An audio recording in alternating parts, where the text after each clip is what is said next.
America was built on the backs of blacks. We made you. True or false? Well, absolutely false.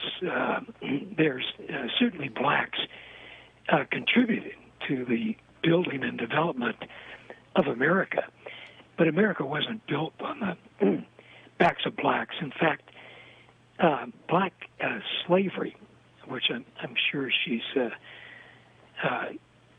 alluding to, was an impediment to the development of the South, and why the South lagged significantly behind the North.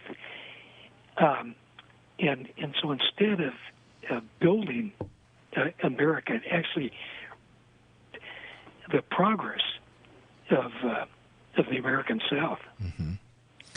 Now, in your article, you say, quote, in 1619, the first African slaves arrived in Jamestown, which is one of the few facts the 1619 Project got right. However, the slaves arrived by accident. Explain.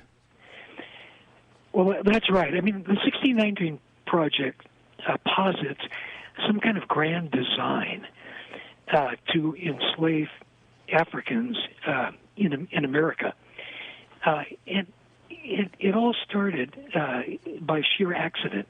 There was an English privateer, which you could call a pirate ship, but they were sailing under Dutch authority, and they intercepted a Portuguese slave ship en route from Africa to Mexico in the Caribbean. And they took all the cargo on board, including 19 African slaves.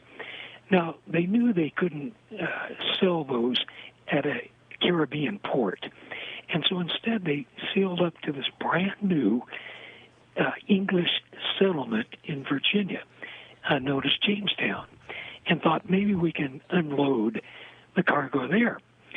Well, they did, including the 19 black slaves who were sold, but not as slaves in Virginia. They were sold as indentured servants.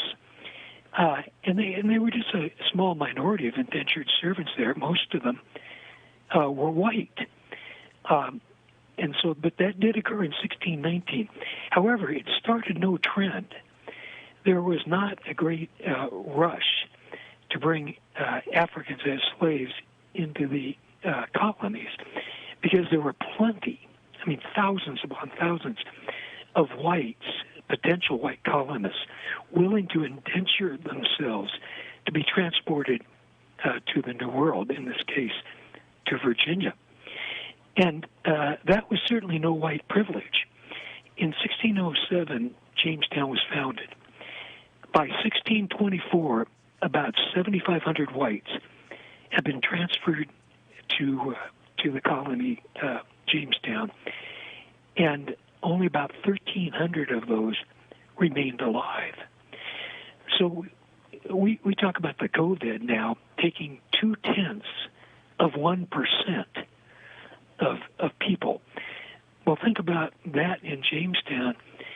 80 or 90% of them died, and yet thousands more were willing to risk the voyage and risk survival in the Jamestown colony. And so blacks were not brought in. In fact, they only trickled in. By 1650, 1660 or so, there was only about 3,000 blacks in all of Virginia. And so this was no grand design or scheme or project to bring blacks in to be slaves in America, because plenty of white indentured servants were available. And remember, the blacks at first were simply indentured servants also. And it took a black man in Virginia to establish the principle of slavery in the colonies. And he was actually the first legal slaveholder in the colonies, Anthony Johnson, a black African. He set the legal precedence for slavery. No whites. It wasn't it's some kind of white grand design to do any of this.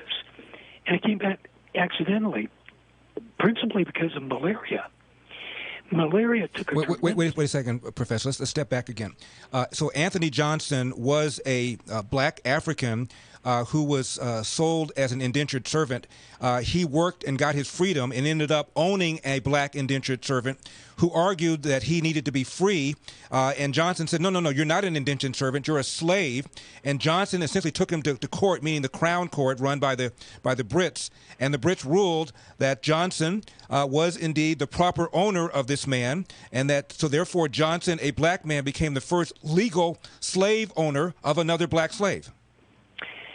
Well, that's right. In the American colonies, up until that time, this would be 1654, 1655, because actually Johnson first lost, and then he won on appeal. Right. But it wasn't codified by the House of Burgesses in Virginia until about 1660. But that was it. That was the beginning of black slavery in the American colonies. Now, Professor, we're going to talk about what was the impetus to blame black slaves. And as you pointed out, as you started to point out before I interrupted you, it was a consequence of the Africans' ability to not become infected with malaria. That's what made African slaves attractive to the colonies, as Professor McGrath will explain in just a few minutes. The column is called Slavery's Ironic Twist of Faith. It's up on LarryElder.com. Quote, a look at the historical record would suggest slavery actually developed as a consequence of malaria, a disease that came to Americas from Africa. End of quote. Stick around.